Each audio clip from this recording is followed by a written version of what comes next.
to different people, and actually that's probably a good place to start. Is I'd love, I know you mostly as a person who posts on Substack Notes sometimes.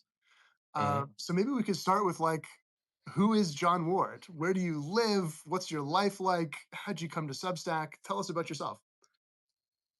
Well, I grew up in West Virginia. Then, when I was 14, my parents got divorced, and my dad and I moved to the Bay Area. Lived in San Jose, and I lived there until I was in my early 30s. And what had happened was I'd gotten married, and my wife and I wanted to buy a house and start a family, or we wanted to start a family. And I told her, I don't want to raise kids in an apartment, so we need to buy something. And we started looking around houses out there, and this is 20 some years ago. And back then, an 800 square foot townhome in Mountain View was $800,000. And I told her, I said, we're not going to do that. So, Yeah, I'm it not hasn't spending gotten any better, I'll tell you yeah. that. I told her I'm not going to spend my whole life paying this thing off, and then we have to move because of property taxes when we retire. And so every year we started going on vacations to a different part of the country, and we finally ended up visiting Chattanooga, Tennessee, and they were in the process of rolling out fiber optic internet, which was the first in the country. And we had a gigabyte up and down connection for it's like $50 a month back then, and even now it's ridiculously cheap compared to all the for how fast it is.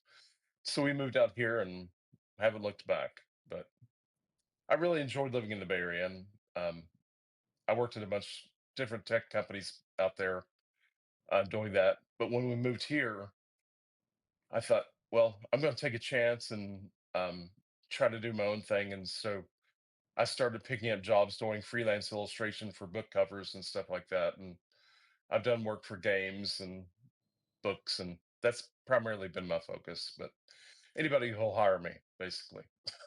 That's cool. Is that a line of work you'd always wanted to get into, or what was the appeal of that? Well, I'd always drawn and painted and stuff. I actually considered going to art school until I saw how expensive art school was and didn't want to take on that much debt. And but I, yeah, never thought, well, people can't really make a career out of doing this. Um, but with the dramatic decrease in the cost of living, moving from California to Tennessee, and having worked at tech jobs out there, making tech salaries, we were able to give it a go. And that gave me footing and everything to get started. And so, and on top of that, my wife still works for the same company in California where she was working. So that's really what's made it possible a lot is that's because with her job, we have health insurance. And without health insurance, you can't really do this, not having a family anyway. Yeah, fair enough. So how did you discover Substack? I can't remember exactly when I discovered it, but it was at the same time when Twitter had bought Review. And I spent like 6 months looking at both platforms trying to figure out which one of these is better. Because to me, Twitter had the advantage because if they would implement or incorporate Twitter's knowledge graph with reviews, the opportunity to create a paid subscription, they could really show that subscription to people who are interested in those topics. And it could have given them a real edge. But the reason I ended up going all in on Substack was because as I was looking at it, I was like, there's just too much risk that Twitter's going to periscope this thing because they just bought Periscope like a year earlier, kept around for 2 months, then killed it. And that's exactly what they did with Review. But the thing that I realized was the only way Substack makes money is through this newsletter. So they're not going to just turn it off, like Twitter does. And so I went all in on Substack that way. That's cool. Are you glad you did? I am. And actually, you're one of the main reasons that I started posting because when I first started, I had this. like almost a curse where I want to analyze everything to death, consider all the possible alternatives and stuff. And there was an office hours where you were the guest and you were doing a Q and I'd ask you something about um, if you noticed any patterns for subsects that were doing well or something like that. And in your reply, you said you just have to get started, try things, and experiment. And that's what I've been doing. I've had like 5 or 6 different focuses since I've started my Substack, trying to present it as a cohesive goal as I keep shifting direction. But I feel like I am gaining traction now, and I've got a vision for where I want to go with it. But it Well, didn't start off that way. tell What's us the vision and tell us the URL of this Substack. the URL is writtenward.com, written and my last name.com. And the vision, you know, right now my bio says that, I'm focused on figuring out the best way to present fiction on Substack and experimenting with different methods. And it's part of that. I've been interviewing different people who I've noticed were doing something unique. And I try to focus on, in the interviews, I try to focus on what's this person doing that's working? What's the good thing about this person that makes them stand out? And I'll ask them questions to try to understand that process. Um, Recently, though, they had this event on Substack where put together by Sean Thomas McDonald and Jay Curtis, um, where they're doing a homage to the Twilight Zone. The Twilight. I saw this. Yeah, and I grew up watching that show. I loved all the anthology shows that they used to have on TV, the horror anthologies and stuff. And I wasn't actually invited to participate, so I contacted these guys out of the blue and said, "Hey, I know that you've picked authors who have established themselves as writing fiction, and you've got this curated list of people that you want to participate. But I would like to be in. Can you let me participate as well?" And so they agreed, and I did. And I wrote a story, and then I just kept polishing it because I know Twilight Zone very well. I've watched it and rewatched it. I grew up watching it with my mom, and I was just like, no, this doesn't feel like Twilight Zone yet. And so I kept reworking it, and um, the the story did very well. It's my most successful story that I've ever published. Most reads, most likes, most comments, whatever metric you want to use. And it was featured in Substack Reads, their weekender publication. Um, but that experience showed me that, hey, fiction can attract an audience on Substack. Because before then, and one of the reasons I leaned into the interviews so heavily is because basically, if you want an audience in Substack, you have to engage in the transaction type exchange of knowledge. Here's some real world things that you can use. And because that's what people show up for. They want something that benefits them. And I get that. But this story, because I was focused on capturing that feeling of what a Twilight episode was like, I think it opened my eyes to how you can create a story that provides a benefit to the reader. And it's the same type of transactional um, exchange that the reader comes into it wanting. And fortunately, I feel like I was able to deliver that. And having gone through that, now I understand, okay, this is what I'm supposed to be doing with stories. This is the type of stories I'm supposed to write. Because earlier I had a separate Substack where I was serializing this story that was very plot driven, and I didn't really edit the stories at all. I would just, on the day it was due, I would sit down and write it 2,000 words, 3,000 words, and publish it and move on. It was very focused on the plot, not really, and the character itself. But the focus for these type of stories is different. It's all about the emotional journey Mhm. that you take the reader on, and so that's what I'm trying to deliver. Cool. Well, I'll link to it in the show notes. But what's the one sentence? What's the title and the one sentence pitch for this piece that broke out? The title is called "The Last Cup." The one sentence is I don't know. The It's trailer. a guy who's a he does database administration type work I'm in during the night. already. And it's a love story. I'll put it that way. I don't want to go into too many details because it'll ruin it for people who haven't read it. But he meets a girl, and it's his efforts to win her heart and the events that happen thereafter. So, All right. Well, I'll have to check it out, and we'll link to it in the notes. I think you had some questions for me, and maybe a feature request. What's on your mind? for the feature requests, I look at Substack and I see a really great potential. And I'll tell you, having spoken to Mills before about different times I've requested features, almost every time that I bring something up, you guys have already thought of it, and sometimes you're actually working on it. So this is probably like that. But I don't know if you're familiar with the old pulp magazines or magazines like Asimov's Quarterly or Analog.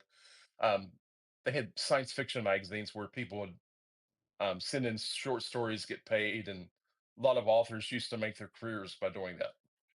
And it seems like Substack is almost there. I mean, you've got the publication stuff nailed, you have distribution.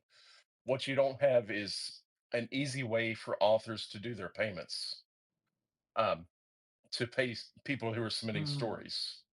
So, um, if you could like use Stripe Connect, I think that's their API, to build out some kind of interface in the Substack dashboard that allows people to say, okay, this contributor gets this much, this illustrator gets this much. And like, even like the news magazines here on Substack, you know, how many comic artists are on Substack doing editorials and like New Yorker cartoons? They could syndicate that stuff to all these newsletters who are doing news. If those magazines had an easy way to pay the comic artists or the contributors and Yeah, stuff like that. And that's that's cool. How some would you see that working? Like, so if I have a publication and I ask you to contribute a guest piece or contribute a story or use your comment, I could just like pay you a flat fee that we negotiate. I could say, here's whatever yeah, price that we set, and I could that's the just, way it's you'd want basically to a do way it. to just send you money once I publish your thing. Simple as that. Yes, exactly. I don't want to give you a percentage of my subscription, but Yeah. you know, but Or maybe you could, I guess in the comic case, you could do the reverse. You could say, hey, I'm publishing this. Anybody who wants to put this in their Substack can for X dollars or something. Sort of yeah, like the you could do like syndication royalties side. or something like that. Yeah, Cool. That's a great idea. yeah, Um, I appreciate that. Something we are thinking a lot about upgrading our payment system for various purposes. There's some technical limitations right now that I won't get into, but I really appreciate that. I love in general the areas that feel very exciting to me are areas where people are like collaborating or working together in ways where there's sort of a both a creative energy that's unlocked where like you're making something for my Substack or we're doing an interview together or there's some like, you know, interesting collaboration and then there's potential growth unlocks too, right? It's like, hey, if I'm introducing you to my subscribers, you're introducing me to your subscribers, and those things kind of fit together, and you get this interesting creative ferment that can only or can happen best on Substack is powered by the fact that everybody's using this common system. And so I love the idea of just being able to like pay someone for contributing. That's neat. yeah, um, yeah. I think there's a lot of potential there, and you already have a lot of nascent publications that are experimenting with this already. You've got Winston Malone has a Story Letter Express. There's another one called Ra- excuse me, Raconteur Press. There's a lot of people who are doing this or doing something very close to it already. So, Very cool. Well, thank you for that. yeah. What else is on your mind? Let's see. I'm blanking. We had this. I had this list of things I was going to ask you about, and now that I'm here, I've completely forgotten all about them. I think you were gonna ask me about hubris. That's always a tough one to answer. Uh, Yeah, actually, that ties into how I kept changing the focus because you know and before I forget, I also want to take a moment to thank you and Chris and Jay for actually starting Substack because you guys, you've actually changed the conversation and you've inspired a bunch of copycats and you've proven that this business model works, which is something that, in the early 90s was completely unheard of. And not only the idea that people would pay for subscription or that writers should be paid fairly, but also simply the idea that people would pay for content. That was something, back then it was information wants to be free. yeah. And, you've just changed the whole tenor of the conversation. But as far as this stuff about hubris, I want to ask you as a founder, um, how do you have the self confidence to as you evaluate potential ideas? Because you left Kick and now you're trying to figure out the next thing you want to do. You have all kinds of opportunities available to you. What makes you certain that you can make Substack work? How do you, rather than that, how do you determine which gut instinct you should follow? Hmm. Yeah, it's a really big question, and I don't know if I have a complete answer to it because it's, you know, there is this there's interesting dilemma you get put to, which is if you're not willing to place a large all-in multi-year bet on something, then there's a whole host of the things that could be built that are unavailable to you. Like unless you're willing to kind of, you know, leap in with both feet on something that almost definitionally not a lot of other people see the potential in yet. And this was certainly the case when we started Substack. I would tell everybody about it, and they would, nobody was like, "Aha, you're onto something." Everybody was like, "Oh, that's nice. Like, good luck." Um, and so you have to have a certain degree of, self confidence or hubris or like pigheadedness or something to be able to do something like that. And then on the flip side, there's like, you know, most bets like that are going to fail in expectation. And so how do you, like, how long do you keep at it? When do you make a leap? When do you go? I guess for me, the things I always want to the things I want to see, and this is sort of like true of working on Substack and it's true of working on like projects within Substack, is if I can understand like the sci-fi vision of something, if I can paint myself a picture of a future world that I could point to, that I believe in, and that feels like radically different and good and like unlock something that I can see as sort of like the long term vision for something. And I can see a next step that's right in front of me that I know that I can do that brings me closer to that vision. That's kind of I need to have both of those things, because if all you have is the long term vision, it's very easy to get into kind of the like, daydreaming mode of things where you just kind of like you get all the pleasure from just like imagining the vision, but you're not actually going anywhere. And conversely, if all you have is like a first step, that can be you can get in motion, but you end up on kind of like a random walk. You're like, oh, I'll just figure it out as I go along. You're kind of like you're acting at random. You're not figuring out the thing. And so for Substack, we had both this kind of, you know, shoot the moon, like, could we make a new economic engine for culture? Could we change the way that, the business model works for people that are creating ideas and communities and writing and video and all this, like, this kind of like fairly radical world changing idea. And we had a very concrete next step, which is like Hamish has friends who are writers who wish they could charge for their email newsletter. And that's like, that's a small sort of humble feature thing, but it is a step on the road to that other thing. It's easy, like I can get to the like underpants gnome theory of it, right? Where it's like step one, paid email newsletters, step two, question mark, question mark, question mark, step three, like revolutionize how the economic engine for culture. And I kind of like I'm comfortable with the question marks, but I need step one and step three to exist, I guess. And then there's kind of just like a gut thing of like, do you actually buy it? Do you actually believe in this thing enough to like invest your time and energy and focus into it? And Hamish and I weren't even originally looking to start a company. We were kind of just arguing about a stupid essay I'd written. But once we sort of had the kernel of the idea, we almost couldn't talk ourselves out of it. We're like, this, like, it's gonna work. I know people who would want this. I know why it would work. Either we're missing something really obvious, or this is going to work if we do it right. And I don't know. I kind of felt like I fell into it a bit. I was convinced. The article that I would like to read is one where you and Hamish work together and you apply everything that you just said to people who are writing newsletters. What are the lessons that you learned that can apply to somebody who's running a newsletter?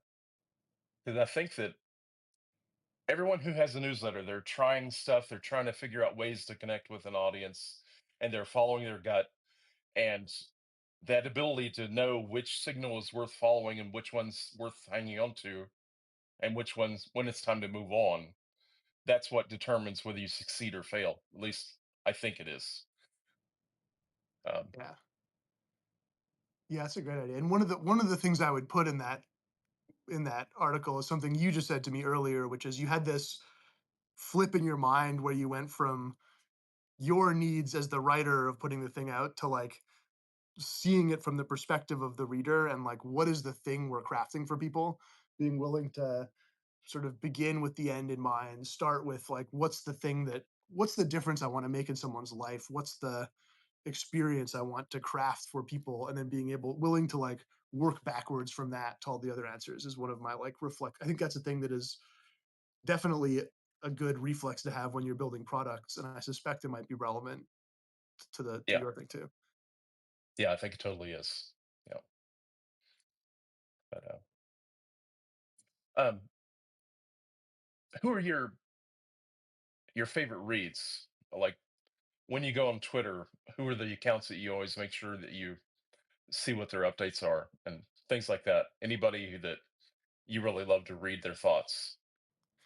When I go on Twitter, I mean, when I go on Twitter, it's all like Elon and then like videos of people beating each other up right now. Yeah, I go on Twitter less. I mean, I go on X less these days. I'm very Substack build. Like, perhaps unsurprisingly, I use the Substack app a lot. There are more people that I follow on Notes and in their posts than I do on Twitter. I still kind of like, or on X. I check in over there. Um, I don't know. There's a lot of really interesting people. I don't want to like give my whole list, but I'll tell you one. I mean, one person that I've mentioned before that's had a big impact on me for like an extended period now is Scott Alexander. I don't know if you read what is now Astro Codex 10, but I really like his work. okay. Yeah, I'm not familiar. I mean, I've read a couple of his essays, but I don't read him consistently enough to know what he's like. Um, have you noticed any patterns for successful Substacks? Um, any certain things that they're universally doing? Um, they tend to be writing a lot fairly consistently. That's probably the biggest one. I think that is like, you know, they're being willing to like, yeah, just produce. I think is a pretty consistent pattern. And it's not ironclad. Like, there are people that do more and less and are successful, but I do think there's like a very strong correlation between people that do the thing and people that don't. That's the biggest filter. And then in my mind, the second biggest filter is, are you doing something that has like I think of it as a perspective. Are you doing something that's not just like a fungible, if you think of people who subscribe to things on Substack are not subscribing to get more email, to get more stuff to read, to get more things to watch or listen to. Like nobody has that problem. The thing that people are looking for is signal in the noise. They're looking to build a relationship over time where they can trust that they're getting something differentiated.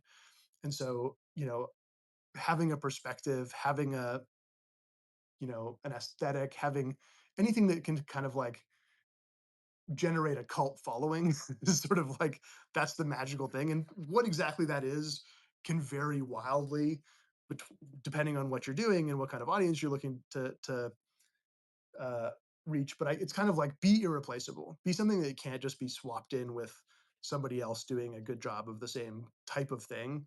Because I think people are not shopping for an abstract thing. Nobody's like, I just need a political writer to read, or I just want some short form fiction of exactly this stripe. They kind of like they fall in love with the particular. Okay. In one of your past interviews, I think you were talking to Mills and Jasmine. You guys talked about status games and how you're a big fan of that. And we had the check marks on Substack. Um, and so I was thinking about that after that or during that interview. And have you guys thought about extending that downward? Like not creating new check marks or something like that. But as you roll out new features, like I think you guys are rolling out live to everyone today, or at least you've expanded the people who have it, at least. Um, We have quietly expanded it. We have not announced that yet, but there is. You might notice that if you hit the plus button, you newly have the live option. well, I've seen several people mention that they have it, so I thought it was rolling out everywhere. But as you guys develop new features, maybe as a part of the status, you want to say, okay, this is going to roll out to people who have turned on paid and have at least X number of paid subscribers. And it should be something that's easily attainable because what I'm thinking about is you want to create a motivation for people to jump into the paid pool.